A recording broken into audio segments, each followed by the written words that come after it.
Hi, Dr. Pan. Nice to Hi, see you. Erica. Good to see you too. I'm feeling very fresh after my Morpheus 8 I love it. I a week love it. ago. You're glowing. It looks fabulous. I think it really does. Yeah. Um, well, I want to talk about Morpheus 8, but I'd also like to talk to you about what's coming down the pike. I feel like my readers are very interested in technologies, what's new, and I always feel like you're really at the forefront of um, aesthetic treatments. I know last year after COVID, when I was really feeling bedraggled, Mhm. and I came to you and said, "What can I do? Yeah. I don't want Yeah. anything severe. I don't want a facelift. I'm sort of afraid of injections. I still want a natural look. I don't want to get rid of all my wrinkles. I don't want Sure. to, too overdone." And you suggested Morpheus 8, Yes. and as a very sort of low impact Yes. alternative to a facelift. So, can you give us some information about why you thought that would be the right thing for me?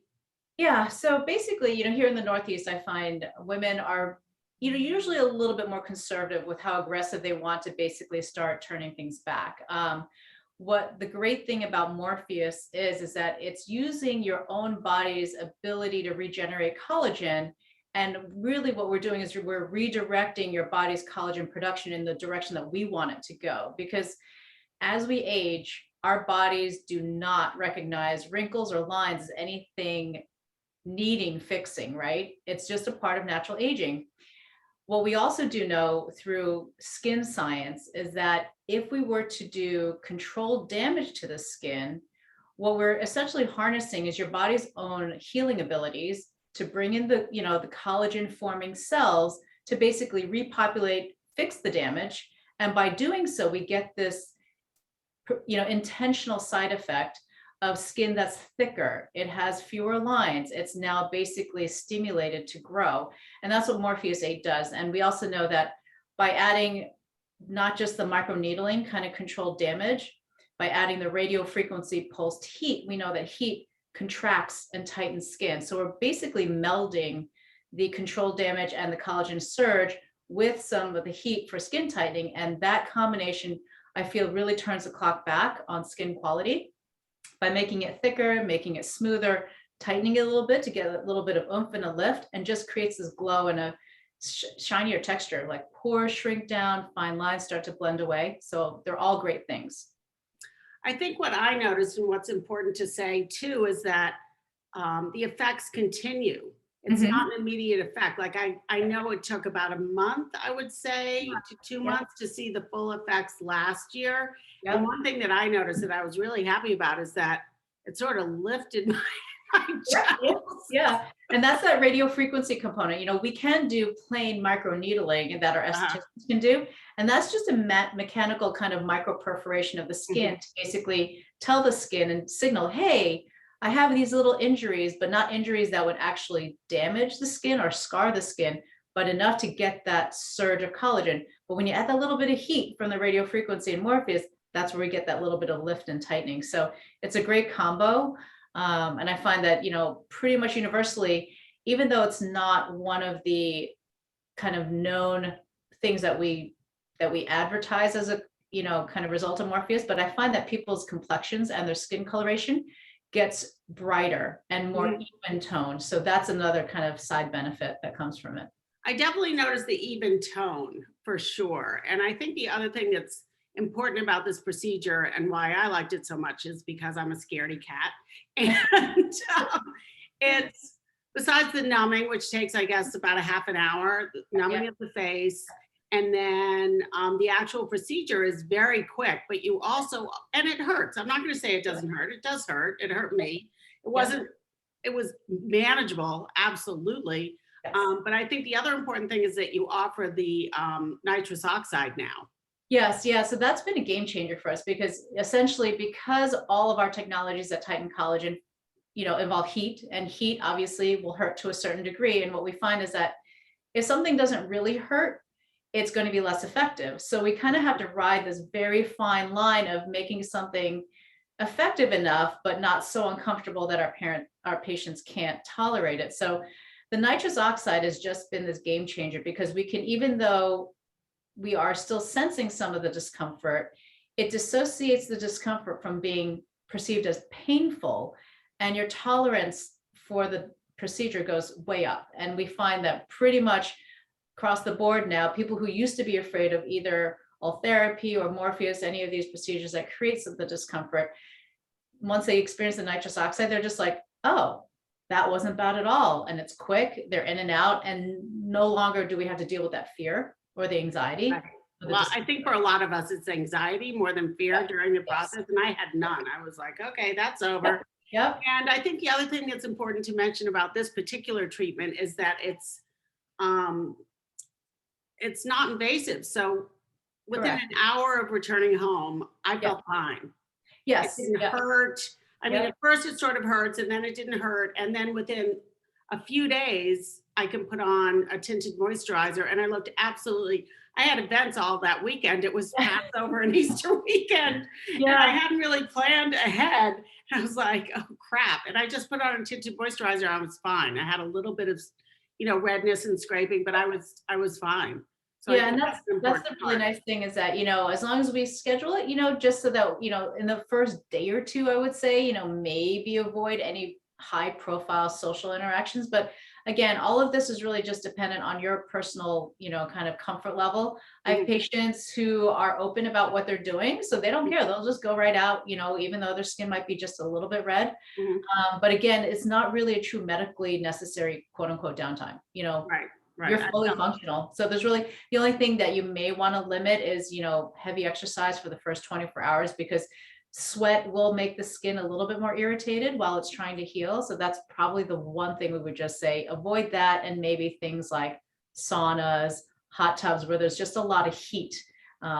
And no sun. I've been very strict on no sun. And no I sun want is to ruin it now that I have it. Yes, no sun is, one of our general mantras, regardless of whether you have a procedure or not. That's just a given. You ask any dermatologist or plastic surgeon, we're going to tell you, avoid the sun. No sun. Well, most of us don't listen to you when it comes to that. But we're much more careful than we were when we were teenagers. Yes, absolutely. Another question I have for you, because I've been very happy with the Morpheus and I did it last year and I just had one repeat this year and I think I'm good for another year, right? It's like you recommend a series and then maybe a little bit of upkeep.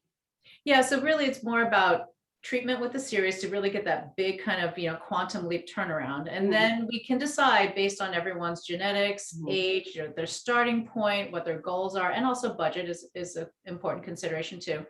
But after the series is done, single maintenance treatments are usually recommended because your skin's going to forget. Right? Just like if you don't keep exercising, your muscles will start to get weaker again. So your skin will forget to kind of keep churning out that collagen. So everyone's interval is going to be different. If you're kind of more advanced in age or you have inherited just thinner skin that doesn't stand up as well, your interval may be a single treatment every 6 to 8 months.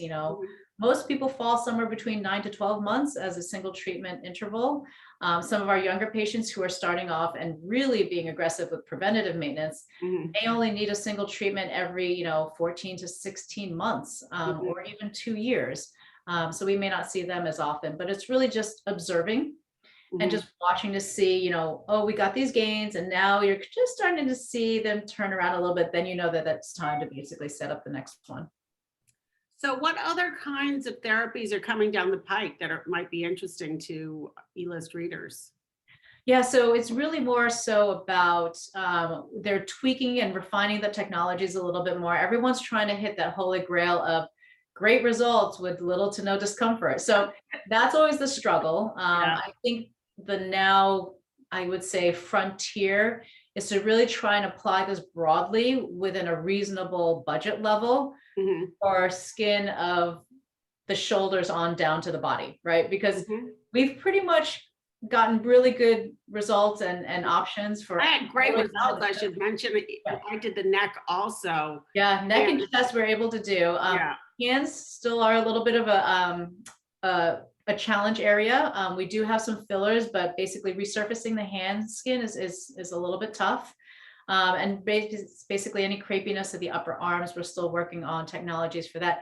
It's not that you can't do the Morpheus in these areas, it's just that the surface area involved starts to balloon out the budget. And that's Right. where we're kind of at this weird point where it then becomes, is it really worth it financially for the gains that we get?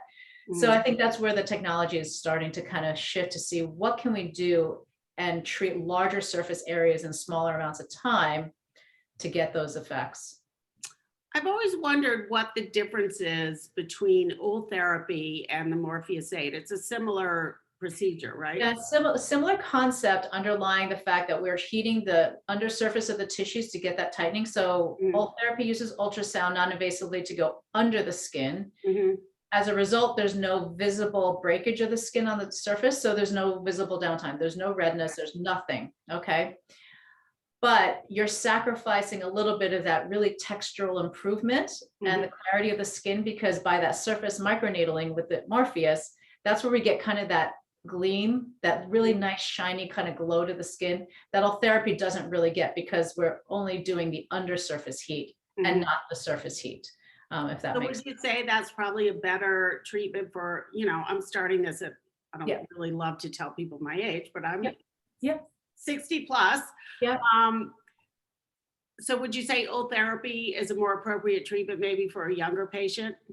Correct. Yeah. So we tend to save all therapy for patients who don't have a lot of the fine etched lines on the surface, where they're really starting to just maybe see the softening and the loosening of the jowls without any surface wrinkles.